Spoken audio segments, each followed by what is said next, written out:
السلام علیکم ورحمۃ اللہ وبرکاتہ۔ ویلکم مائی یوٹیوب چینل روشن دین۔ آپ دیکھ اور سن رہے ہیں کربلا کا تاراج کارواں حصہ چہارم۔ اس لیے دوسرے دن ہی نعمان ابن بشیر کی سرکردگی میں مع 30 سواروں کے اہل بیت کا یہ تاراج کارواں اس نے یعنی یزید نے مدینے کی طرف روانہ کر دیا۔ ہزار کوشش کی کہ کربلا کی یہ دہکتی ہوئی چنگاری کسی طرح ٹھنڈی ہو جائے، لیکن جو آگ بحر و بر میں لگ چکی تھی اس کا سرد ہونا ممکن نہیں تھا۔ صبح کی نماز کے بعد اہل بیت کا دلگداز قافلہ مدینے کے لیے روانہ ہو گیا۔ حضرت نعمان ابن بشیر بہت رقیق قلب، پاک باز اور محب اہل بیت تھے۔ دمشق کی آبادی سے جو ہی قافلہ باہر نکلا، حضرت نعمان امام زین العابدین رضی اللہ تعالیٰ عنہ کی خدمت میں حاضر ہوئے اور دست برتا عرض کیا کہ یہ نیاز بند حکم کا غلام ہے، جہاں جی چاہے تشریف لے جائیے، میری تکلیف کا خیال نہ کیجیے، جہاں حکم دیجیے گا پڑاؤ کروں گا، جب فرمائیے گا کوچ کروں گا یعنی چلوں گا۔ کچھ لوگوں کا کہنا ہے کہ حضرت سیدنا امام زین العابدین رضی اللہ تعالیٰ عنہ وہیں سے کربلا واپس ہوئے اور شہدائے اہل بیت کو دفن کیا، اور کچھ لوگ کہتے ہیں کہ کربلا کے آس پاس کی آبادیوں کو جب خبر ہوئی تو وہ ماتم کنا ہوئے اور شہیدوں کے تحجیز و تکفین کا فرض انجام دیا۔ آخر ذکر روایات زیادہ اور قابل اعتماد ہیں۔ حضرت امام عرش مقام رضی اللہ تعالیٰ کا سر مبارک اب نیزے پر نہیں، حضرت سیدہ شہر بانو زینب رضی اللہ تعالیٰ عنہا اور عابد بیمار کی گود میں تھا۔ پہاڑوں، صحراؤں اور ریگستانوں کو عبور کرتا ہوا قافلہ مدینے کی طرف بڑھتا رہا۔ منزلیں بدلتی رہیں اور سینے کے جذبات مچلتے رہے، یہاں تک کہ کئی دنوں کے بعد اب حجاز کی سرحدیں شروع ہو گئیں۔ اچانک سویا ہوا درد جاگ اٹھا۔ رحمت و نور کی شہزادیاں اپنے چمن کا موسم بہار یاد کر کے مچل گئیں۔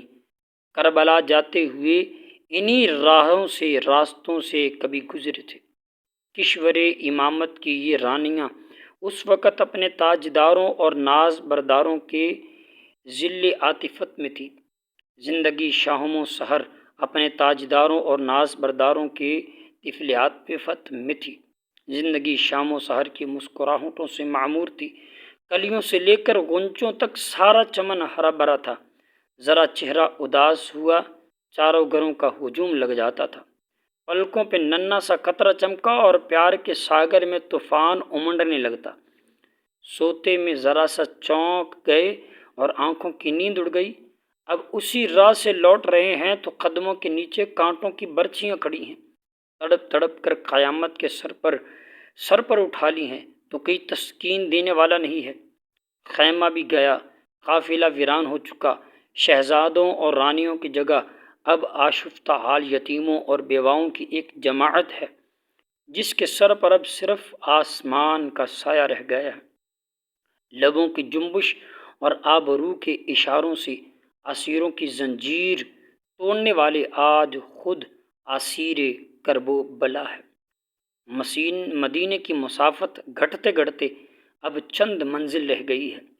ابھی سے پہاڑوں کا جگر کانپ رہا ہے، زمین کی چھاتی دہل رہی ہے، قیامت کو پسین آ رہا ہے کہ کربلا کی فریادی مالک کونین کے پاس جا رہے ہیں۔ قافلے میں حسین نہیں ہے، اس کا کٹا ہوا سر چل رہا ہے۔ استغاثے کے ثبوت کے لیے کہیں سے گواہ لانا نہیں ہے۔ بغیر دڑ کا حسین جب اپنے نانا جان صلی اللہ علیہ وسلم کی تربت پر حاضر کیا جائے گا تو خاکدان گیتی کا انجام دیکھنے کے لیے کس کے ہوش سلامت رہ جائیں گے۔ پردیس میں کربلا کے مسافروں کی آج آخری رات تھی۔ نہایت ہی بے قراری میں گئی انگاروں پر کروٹ بدلتے رہے۔ صبح سویرے ہی کوچ کرنے کے لیے تیار ہو گئے۔ نعمان ابن بشیر آگے آگے چل رہے تھے، ان کے پیچھے اہل بیت کی سواریاں تھیں۔ سب سے اخیر میں 30 محافظ سپاہیوں کا مسلح دستہ تھا۔ اب غور کیجیے کہ دوپہر کے بعد مدینے کی حدیں شروع ہو گئیں۔ اب فریادیوں کا حال بدلنے لگا، سینے کی آگ تیز ہونے لگی۔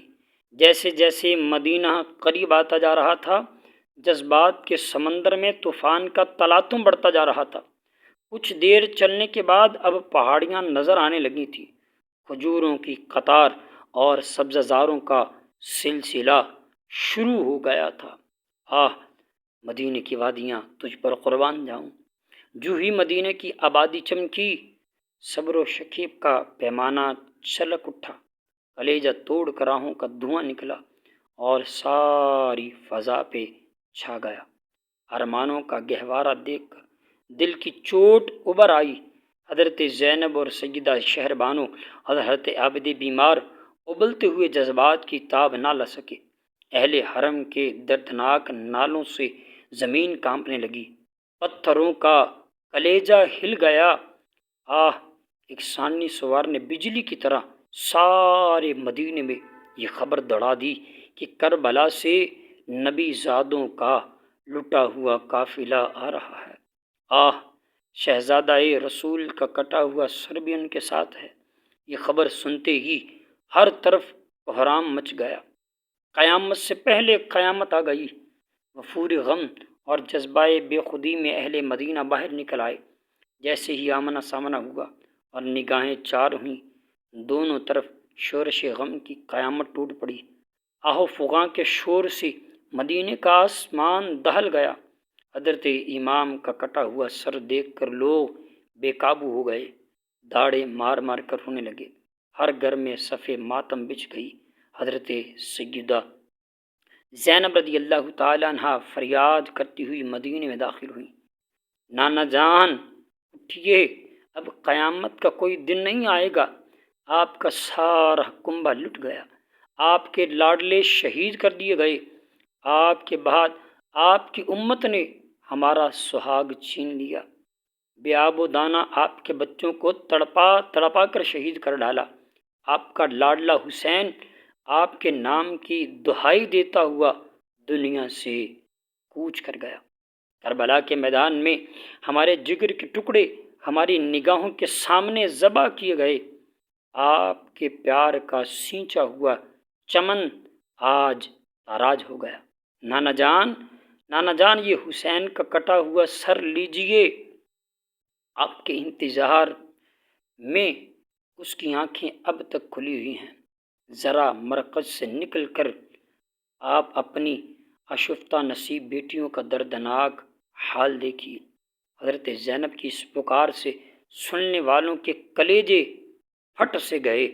ام المؤمنین حضرت سیدہ ام سلمہ، حضرت عبداللہ ابن عباس، حضرت ابن عمر، حضرت عبداللہ ابن جعفر طیار، حضرت عبداللہ بن زبیر کی رقت انگیز کیفیت تاب ضبط سے باہر ہو رہی تھی۔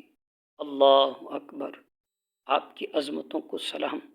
حضرت عقیل کے گھر کے بچے یہ پڑھ رہے تھے کہ قیامت کے دن وہ امت کیا جواب دے گی جب اس کا رسول پوچھے گا کہ تم نے ہماری اولاد کے ساتھ یہی سلوک کیا کہ ان میں سے بعض خاک و خون میں لپٹے ہوئے ہیں اور تلواروں، تیروں اور نیزوں سے ان کے جسم گھائل ہیں، ان کی لاشیں بے آب و گیا وادی میں پڑی ہوئی ہیں اور ان میں سے بعض قیدی ہیں، رسیوں کے بندھن سے ہاتھ نیلے پڑ گئے، نشان پڑ گئے ہیں ہاتھوں پر۔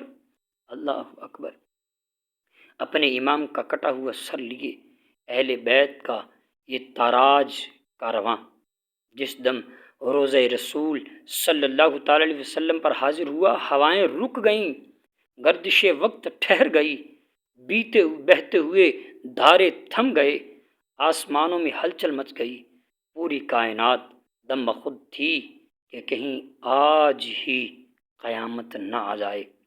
اس وقت کا دل گداز اور روح فرسا منظر غور کیجیے کیسا ہوگا کہ درد و علم کی وہ تصویر کھینچ سکیں جس کی یاد اہل مدینہ کو صدیاں تڑپاتی رہی۔ اہل حرم کے سوا کسی کو نہیں معلوم کہ حجرہ عائشہ میں کیا ہوا۔ کربلا کے فریادی اپنے نانا جان کی تربت سے کس طرح واپس لوٹے۔ اللہ اکبر! پروردہ ناز کا سر مرقد انور کے باہر تھا۔ رحمت کے جلوہ گاہ خاص میں جب جنت کے پھول ہی ٹھہرے تو نرگس کے چشم محرم سے اہل چمن کا کیا پردہ تھا۔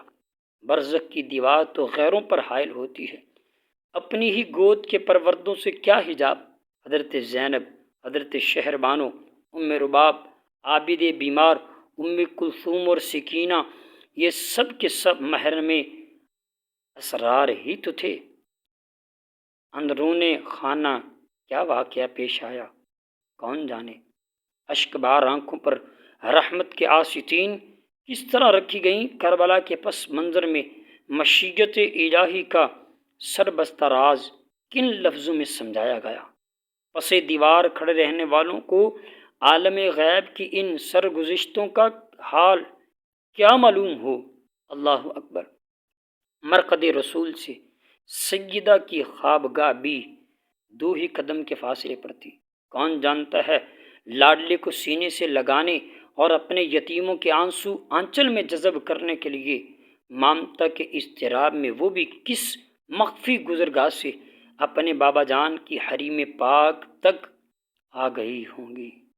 تاریخ صرف اتنا بتاتی ہے کہ حضرت سیدہ زینب نے بلک بلک کر کربلا کی داستان زلزخیز سنائی۔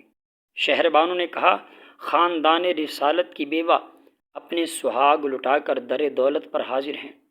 عابد بیمار رضی اللہ تعالیٰ عنہ نے عرض کیا، یتیمی کا داغ لیے حسین کی آخری نشانی ایک بیمار نیم جان شفقت و کرم اور صبر و ضبط کی بھیک مانگتا ہے۔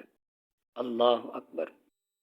آہ و فغاں کا ابلتا ہوا ساگر تھم جانے کے بعد شہزادہ کونین حضرت امام علی مقام رضی اللہ تعالیٰ عنہ کا سر مبارک مدر مشفقہ حضرت سیدہ کے پہلو میں سپرد خاک کر دیا گیا کہ روایات کے مطابق اللہ اکبر! دریا کا بچھڑا ہوا قطرہ بھی پھر دریا میں جا ملا، پھر اٹھتی ہوئی موجوں نے اسی آغوش میں لے لیا۔